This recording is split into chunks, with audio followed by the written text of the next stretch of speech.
کی وہ سطح نہیں ہے جو کھڑا کر دے حکم پر۔ نماز کا کس کو نہیں پتا کہ فرض ہے، کیوں نہیں پڑھتے؟ ایمان کا سرمایہ تھوڑا ہو گیا ہے۔ پردے کا کس کو نہیں پتا کہ مسلمان عورت کے لیے پردہ فرض ہے، عین ہے، کیوں نہیں پردہ ہو رہا؟ سرمایہ کوئی نہیں، پیسے کوئی نہیں،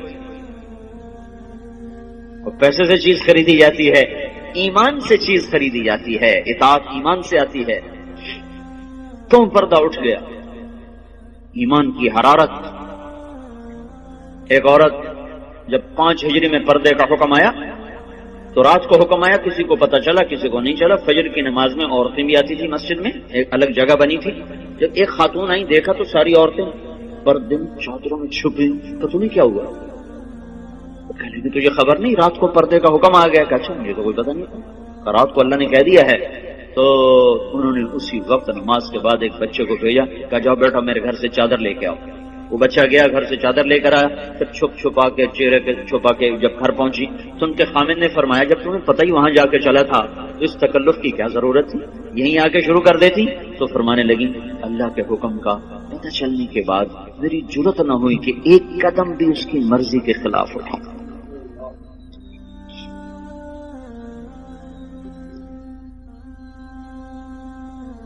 اب چونکہ ایمان کی حرارت ہے نہیں، ایمان کی طاقت کمزور ہو چکی ہے، تو ہیلے بہانے اور لچر عذر۔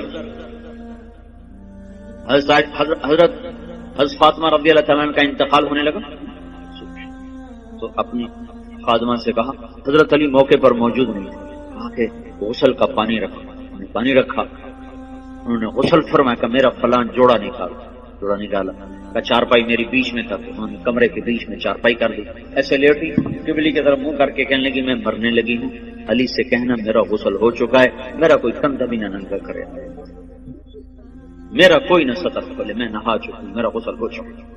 ان کو مرنے کے بعد بھی یہ فکر ہے کہ میرا کندھا ننگا نہ ہو۔ آج کے لباس نہیں دیکھتے ہو، ساری کمر ننگی ہو رہی ہے، سارے بازو ننگے ہو رہے ہیں۔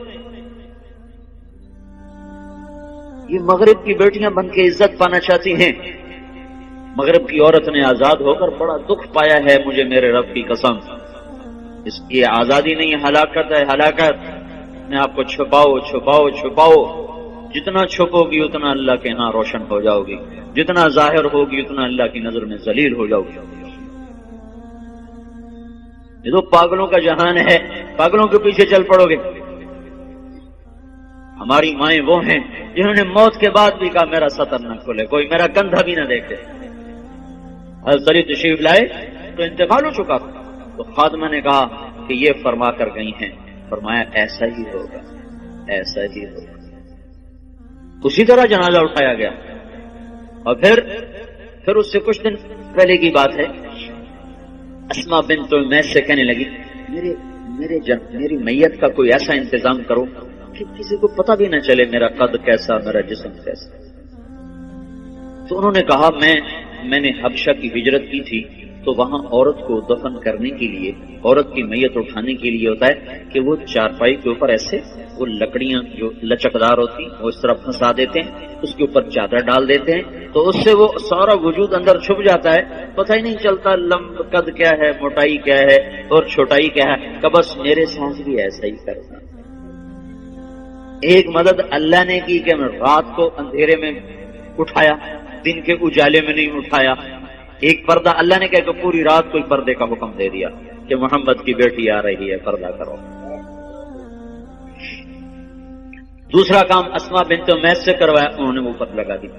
وہ دستور آج بھی عرب میں چلا آ رہا، حضرت فاطمہ سے یہ شروع ہوا، اس سے پہلے نہیں تھا۔ یہ جو جنازہ اٹھتا ہے، آپ لوگ دیکھو حرم میں جو جنازہ ابھرا ہوتا ہے وہ خاتون کا ہوتا ہے، اس کے اوپر انہوں نے کور لگایا ہوتا ہے۔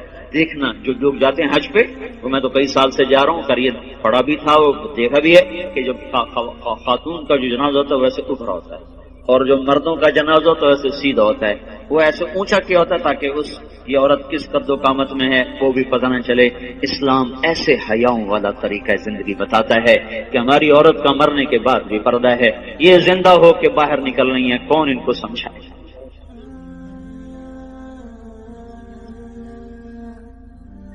ہاں ہائے، تبلیغ اسی زندگی کو سیکھنے کا کام ہے، یہ پاک زندگی ہے، پاکیزہ زندگی، اس کو لے کے در در گھر گھر پھرنا، لوگوں کی خیر خواہی میں، ان کو اللہ کے ساتھ جوڑنے میں، تھکے کھانا، لوگوں کی منتیں کر کے ان کو اللہ رسول کی ترتیب زندگی سمجھانا بتانا، یہ ہے تبلیغ کا کام۔ اس کے لیے ہم عورتوں کو بھی نکالتے ہیں، مردوں کو بھی نکال دو، بھائی سیکھو سیکھو۔ اوپر سے ہواؤں کا تیور بدلا ہوا ہے، پانی بکھر چکا ہے، زمین بے لگام ہونے کا ہے، سمندر اچھل اچھل کے اپنے غصے کا اظہار کر رہے ہیں، اللہ تعالیٰ کی طرف سے نشانیاں ظاہر ہو رہی ہیں کہ یا سیدھے ہو جاؤ یا پانی کی لگام کھل سکتی ہے، یا زمین اپنی کروٹ بدل سکتی ہے، یا ہواؤں کی لگام ڈھیلی ہو سکتی ہے، یا چاند سورج کی گردش وہ ہمارے خلاف چل سکتی ہے، اور کوئی اللہ لاؤڈ اسپیکر لگا کے بتائے گا کہ بس کرو، ختم کرو، باز آ جاؤ۔ انہی چیزوں سے اللہ بتائے گا کہ لوٹ آؤ لوٹ آؤ لوٹ آؤ لوٹ آؤ۔ اس لیے بھائیو بہنوں، توبہ کرو اللہ کے دربار میں، مانگو اللہ سے معافیاں، اور اپنی زندگی کو اللہ اس کے رسول کی پاکیزہ ترتیب میں لاؤ اور ڈھالو، اس کو نکل کے سیکھو، گھروں میں اس کی فضا بناؤ، بچوں کو لے کے بیٹھو، ان کو آخرت بتاؤ، جنت بتاؤ، جہنم بتاؤ۔ آج کا ماں باپ بڑا ظالم ہے کہ 2-3 سال کے بچے کو اسکول کے حوالے کر دیتے ہیں، اور مائیں فارغ، باپ فارغ، باپ کاروبار میں، میں اپنے بناؤ سنگار میں۔ آج کی ماں نے جو کرنا تھا وہ تو کر نہیں رہی، اللہ نے اس کے ذمہ خامد کی روٹی نہیں لگائی، خامد کے ماں باپ کی خدمت نہیں لگا، وہ کرے تو اس کی نیکی ہے، وہ کرنا چاہیے، لیکن اگر وہ نہ کرے تو اس عورت کو نافرمان عورت نہیں کہا جا سکتا۔ تو پھر اس کے ذمہ کام کیا ہے؟ تھکا دینے والا، کھلا دینے والا، جوڑ درد سے پکار اٹھے، وہ کیا ہے؟ نسل کو تیار کرنا۔ یہ اتنا اوکھا کام ہے کہ دانت کے تلے پسینہ آ جائے۔